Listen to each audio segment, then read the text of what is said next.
All right, you fucking late night animals. Are you shit-faced yet? Get up to the bar. Get some drinks, for love of Christ. All right, how many of you have been to a comedy open mic before? How many of you have never been? Oh, I knew I smelled some virgins out there. Oh, yeah. Well, let me give you a little primer, just a little primer about what's going to happen. We have comedians of all different levels coming up tonight.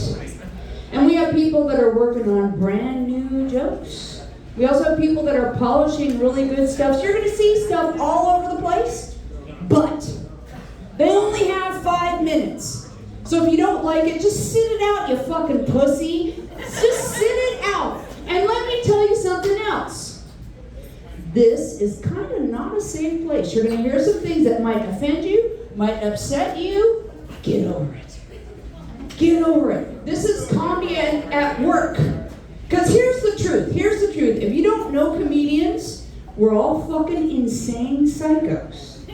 And everything we think of is funny. And that's why we need to do this. We need to get out in front of civilians and listen to your feedback. And then go, oh, maybe I shouldn't say that in public. Maybe I should have kept that inside my head. So you're making comedy with your clapping and your laughing, okay? So here's one that I'm working on. Let's see how this lands. Okay, so I'm doing Sober October like a fucking idiot. I don't know why. It was time. Boo! Yeah. Do some drinks for me, please. I'm old. I needed to give my liver a chance to recover. And I decided to, because I just turned 51, to make it even harder, I'm also trying to lose weight, and I'm working out an hour a day, and I'm eating this fucking terrible stuff. The other night I was eating sauce on cauliflower rice, and I was whining to a friend about it. And fucking idiot goes, oh, I love cauliflower. I was like, you would. It's your spirit vegetable, you stupid twat. White, problematic, kinda gritty, and has bad taste. You're fucking cauliflower impersonated. Fucking idiot. I am divorced. I was married for 17 years. Sorry, baby. Sorry. We have a bachelorette party right up front. I'm going to make you lose your will to live. All right, so it went down in flames, and he came home one day and was like, I talked to my mother, and she said I should move out. I said, good. And then I got diagnosed with cancer. And I'm learning how to be a single mom, and I got laid off from my job. It'll get funny. And I just had a lot going on, and everything started coming around, and one of my friends was like, hey, honey, when was the last time you... And I was like, punched someone in the liver? He's like, caught some dick. And I stood there for a second. I didn't want to tell him the truth. I just said 2. And he was like, days? Weeks?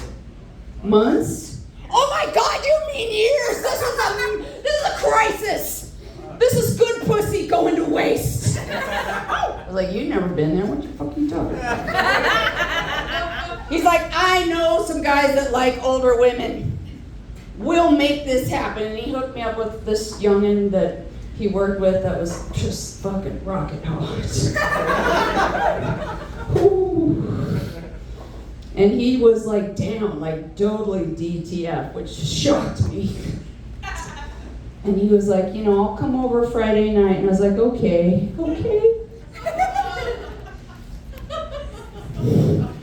So I'm getting ready. I'm like, focus, mission, fuck, we're gonna fuck, I'm gonna fuck.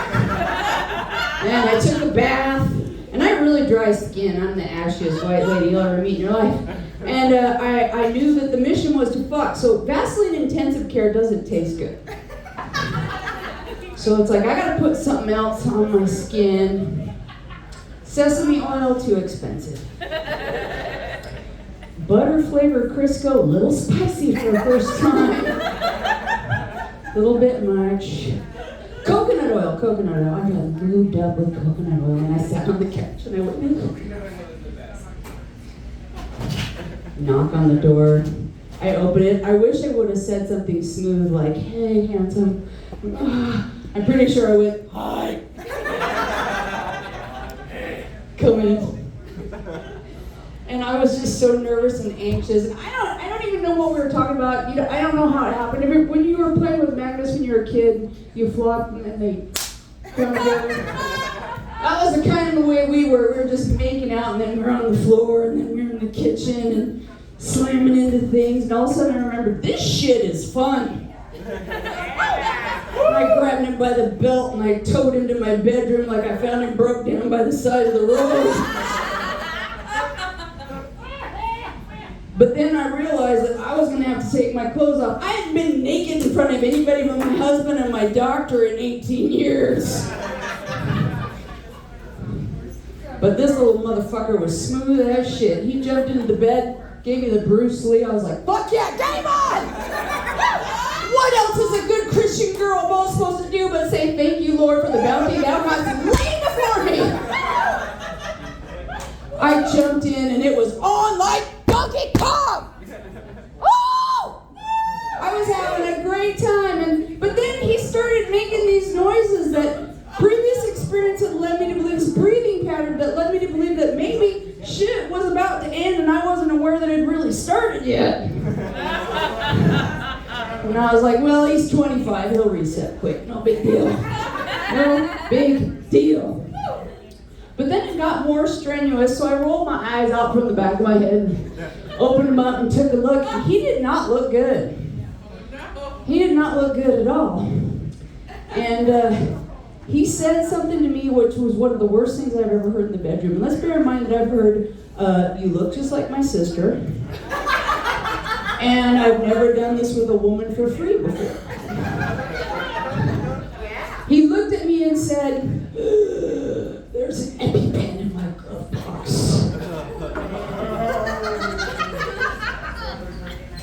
Sheer panic. I knew this is a real emergency. I run to his jeans, I snap them like a whip, change keys, there we go, run to the car.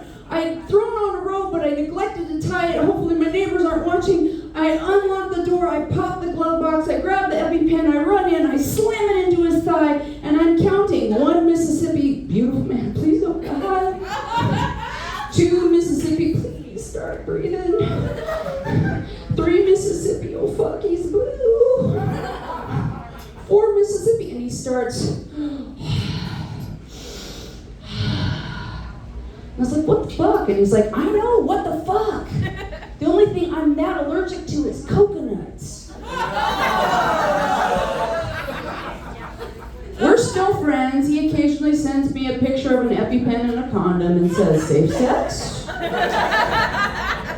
Then I remind him that I'm 51 and my tubes are tied. You can dump clips in this bitch safely. I think you guys have an idea of what you're in for.